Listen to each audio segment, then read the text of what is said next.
The Soldier. Content warning.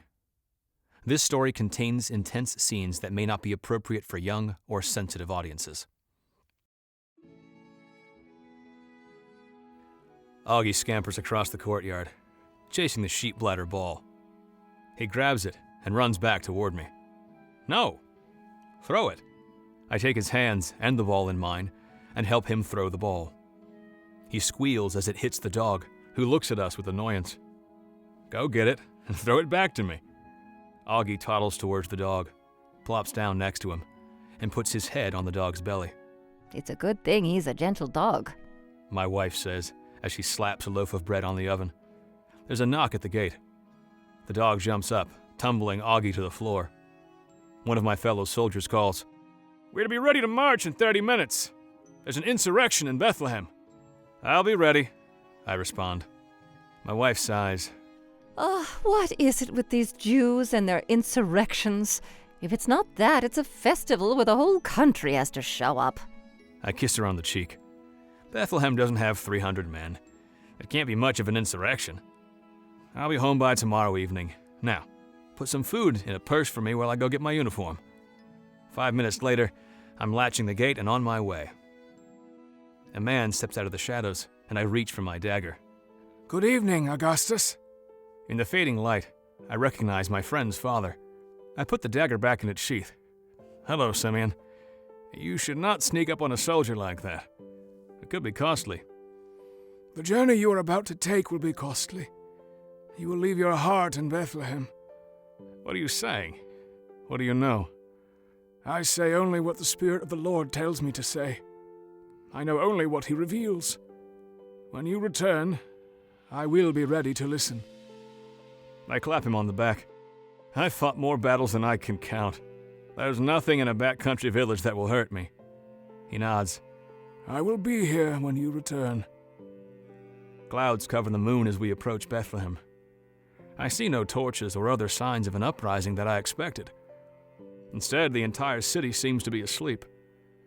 I look around at my fellow soldiers. They are scanning the hills and fields looking for the rebels. Our centurion calls for a halt. "Set up camp in front of the city gates. Monitor the caves and the hills. No one is to leave. I will tell you the details in the morning." The peace of the sleepy town settles on our camp. Rather than the normal shouts, we whisper to each other, hardly daring to breathe. I am selected for the first watch. As I position myself on the camp's perimeter, the centurion repeats, "No one leaves."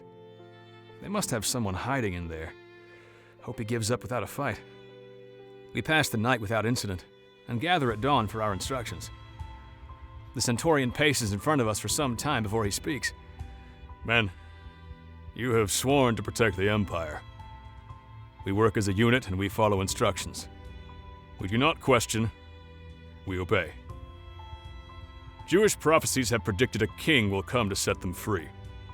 We recently had visitors from Parthia who saw signs in the stars telling them a baby was born to fulfill those prophecies. King Herod wants the boy dead before he can become a threat. Since our foreign guests did not return as directed to tell us where the child is..." He stops and looks towards the mountains, then continues. "Men, we are soldiers. Our orders are to kill all baby boys under the age of 2.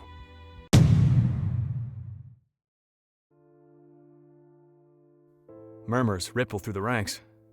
Seasoned soldiers drop their shields. The centurion snaps. "Attention! We obey orders. We do not question. We defend the Empire. You will pair up and go to every home in this town and its villages. Every boy 2 years old or younger is to be found and killed. There are no exceptions. If one of our ranks does not obey, he is an insurrectionist and will be immediately executed." My mind races back to little Augie with his head on the dog's belly. They're just like my baby. I can't. I pull my sword from its sheath and drop it on the ground. I feel the tip of a spear in my back. "It's a couple of Jewish boys. It's not worth losing your life over. I'm sure Augie wants his father," Marcus says. I bend over and retrieve my sword. "Good choice. Come with me." As one unit, we storm into the city. Marcus slams his fist against a gate. Open up now, by order of King Herod. A man cracks the door open. Behind him, a boy of about 5 stacks firewood in the corner, and a woman sits by the fire, nursing a baby. Marcus pushes the door open and draws his sword. By order of King Herod, all baby boys are to die. The woman screams and backs against the wall, clutching the baby to her chest. The young boy grasps her legs. The man tries to shut the door. No, you can't. Abby, run! I stand frozen as Marcus pushes through the gate. The father races across the courtyard, grabs his baby, and sprints toward the ladder leading to the roof. Marcus strides toward him and thrusts his sword through father and baby. He yanks out his sword and steps back as their bodies fall to the ground.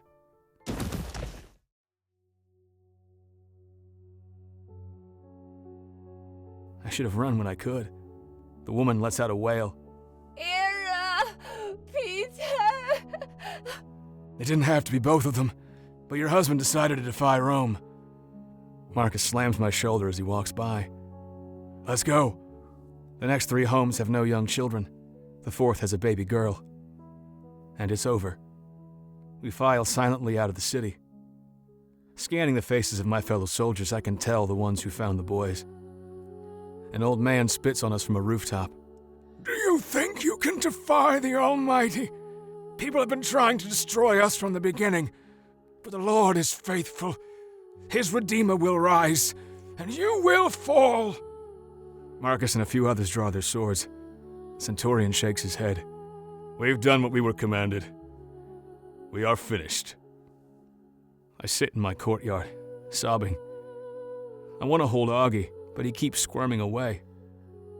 Simeon sits beside me without saying a word. After some time, I'm able to talk. We killed your king. Simeon offers a sad smile. No, you killed innocent babies, but not our Messiah. You weren't there. There was no way any baby survived. We call him Lord and Almighty for a reason. His plans cannot be stopped, and he is commander of all. The Messiah survived. I saw him with my own eyes yesterday. I take a breath and stare at the old man. How? The less you know, the better, my friend. But they were here, and now they're gone. The hope of Israel lives. I look at Augie and my wife. I think of the little widow I left in Bethlehem. How do they speak of hope? How can their hope survive?